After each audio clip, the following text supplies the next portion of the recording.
तो guys, study with Abhijit में आपका स्वागत है। आज हम लोग बात करने वाले हैं यूनिट 5 का। हमारा टॉपिक होगा fatigue.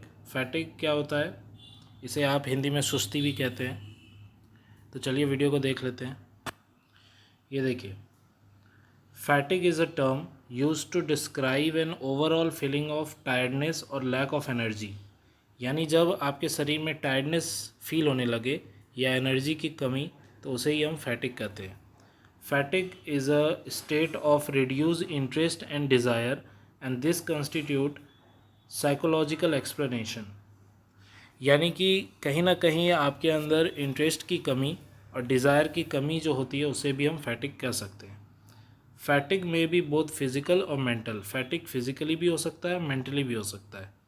Physical fatigue occur when the physical efficiency gate reduced and physical coordination become difficult. Physical फैटिक वो होता है जब हमारे शरीर में फिज़िकली एफिशिएंसी जो है हमारी शरीर बॉडी की वो रिड्यूस हो जाए या फिर फिज़िकल कोऑर्डिनेशन करना मुश्किल हो जाए, तो वो फिज़िकल फैटिक कहलाता है।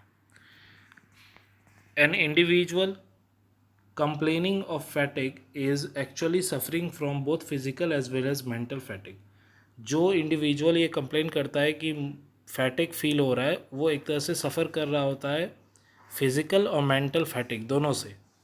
Bye fatigue we means that state of an organism when it become difficult impossible to continue a physical और mental activity when it has beer performing some time the organism is exhaust and required rest। जब बहुत ही ज़्यादा body mind दोनों ही थक जाता है तो उसे कुछ समय का गैप चाहिए। उस गैप में वो थोड़ा रेस्ट करके फिर से एनर्जी गेन कर सकता है।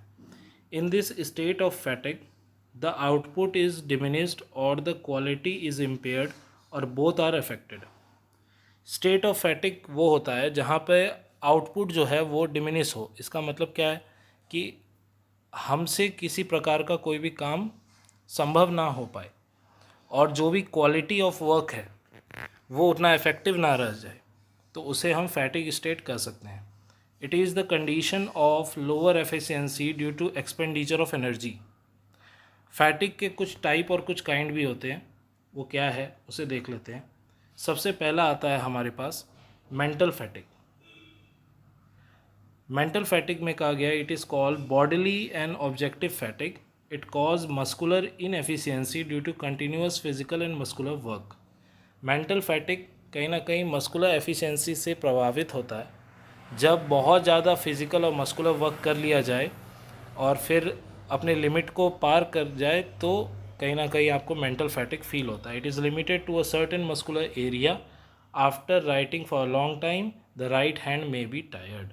तो आपने ये चीज़ फील भी किया होगा कि जब आप बहुत ज़्यादा लिखते हैं तो आपका दाहिना हाथ थक जाता है और लिखना पॉसिबल नहीं रह जाता।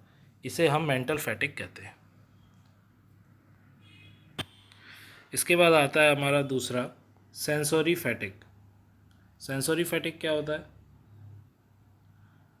जो सेंस ऑर्गन्स हैं जो कनेक्टेड हैं हमारे मसल से, the central nervous system are impossible to say where the fatigue centre. यानी जब आपके सेंस ऑर्गन थक जाएं, जैसे आप बहुत देर तक कंप्यूटर पे काम कीजिए तो आपका आई साइट जो है उसमें डिफ़िकल्टी आनी शुरू हो जाएगी, तो ये आपका सेंसरी फैटिक के अंदर आता है। However sensory fatigue is seen from the fact that we quickly become sensitive to odour taste owing the fatigability of the olfactory and ductility cell। यानी कि किसी प्रकार का जो ऑर्डर, जो स्मेल हम टेस्ट करते हैं या फिर जो भी हम सूंघते हैं, ये फैटिग हमारा तुरंत ही सेंसरी में आता है और ये तुरंत ही एक्टिव हो जाता है। लेकिन वो ज़्यादा इस्तेमाल करने के बाद, जैसे आँखों का एग्जांपल मैंने आपको दिया, ज़्यादा इस्तेमाल करने के बाद आपको सेंसरी फैटिग फील होगा। फिर आता है आपका तीसरा physical fatigue. Various aspects of physical environment in the school which lead to the fatigue are bad ventilation, bad lighting system, defective sitting arrangement, defective furnitures, intense heat or cold, noise surroundings and long period of work and defective timetable। ये सारे problems हो सकते हैं physical fatigue के, कि आपका ventilation system अच्छा ना हो, क्लासरूम का लाइटिंग अच्छा ना हो, सिटिंग अरेंजमेंट में प्रॉब्लम हो, या फर्नीचर टूटे उटे हों, या फिर एक्सेसिव हीट फील हो या एक्सेसिव कोल्ड फील हो क्लासरूम के अंदर, या फिर प्लेग्राउंड के बगल में क्लासरूम हो जिसकी वजह से नॉइजी इन्वायरमेंट हो जाए, ये सारे प्रॉब्लम हो सकते हैं आपके फिज़िकल फैटिग के। एजुकेशनल इम्प्लीकेशंस क्या हैं फैटिग के अंदर, मतलब how to avoid fatigue in school work, ये यहाँ मेनली कहा गया एजुकेशनल इम्प्लीकेशन में। पहला कहता है interest should be created by the teacher in the classroom to avoid boredom. Bore होने से रोकने के लिए या बोर होने से बचने के लिए टीचर का क्लासरूम में बहुत ही इम्पोर्टेंट रोल रहता है इंटरेस्ट को पैदा करने के लिए, कि स्टूडेंट्स का ध्यान पढ़ाई पे रहे और इंटरेस्ट भी बराबर बना रहे। तो इसमें टीचर का बहुत बड़ा रोल है। The lesson and the activities must be motivating. ऐसा लेसन और ऐसा एक्टिविटीज़ कराना चाहिए जिससे स्टूडेंट लगातार मोटिवेट होते रहे। Appropriate teaching method should be used. उसके लिए जो भी टीचिंग मेथड लगे वो अप्रोप्रिएट टीचिंग मेथड को इस्तेमाल करना चाहिए by the teacher. And difficult subjects में be placed early. Difficult subjects को पहले पढ़ाना चाहिए early in the day when the student are fresh. और डिफ़िकल्ट इसलिए आपने देखा होगा कि मैथ के क्लासेस आपके दिन के पहले 4 पीरियड के अंदर ही रखे जाते हैं क्योंकि ये डिफ़िकल्ट पेपर माना जाता है।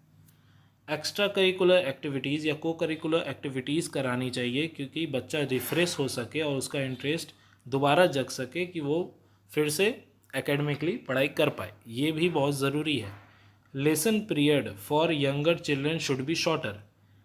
यंगर चिल्ड्रन यानी बच्चों लोगों के लिए लेसन पीरियड जो है वो थोड़ा छोटा होना चाहिए क्योंकि उनका दिमाग उतने लंबे लंबे पीरियड के लिए एक्टिव नहीं रह पाएगा। प्ले वे मेथड का इस्तेमाल करना चाहिए यानी चीज़ों को खेल खेल में सिखाना चाहिए। Ventilation lightning in classroom appropriate होना चाहिए। फर्नीचर्स ठीक होने चाहिए, ये सब भी फैटिग को दूर करता है। क्लासरूम शुड बी अट्रैक्टिव और क्लीन होना चाहिए। क्लासरूम अट्रैक्टिव होना चाहिए, क्लीन होना चाहिए जिससे बच्चे वहाँ आने ज़्यादा से ज़्यादा आना पसंद करें। फर्नीचर्स कंफर्टेबल होने चाहिए, टूटे उटे नहीं होने चाहिए। Teachers should try to infuse a spirit of confidence cheerfulness in the child. Teacher का बहुत बड़ा रोल है स्टूडेंट के कॉन्फिडेंस को बिल्टअप करने में, उन्हें चीयरफुल रखने में।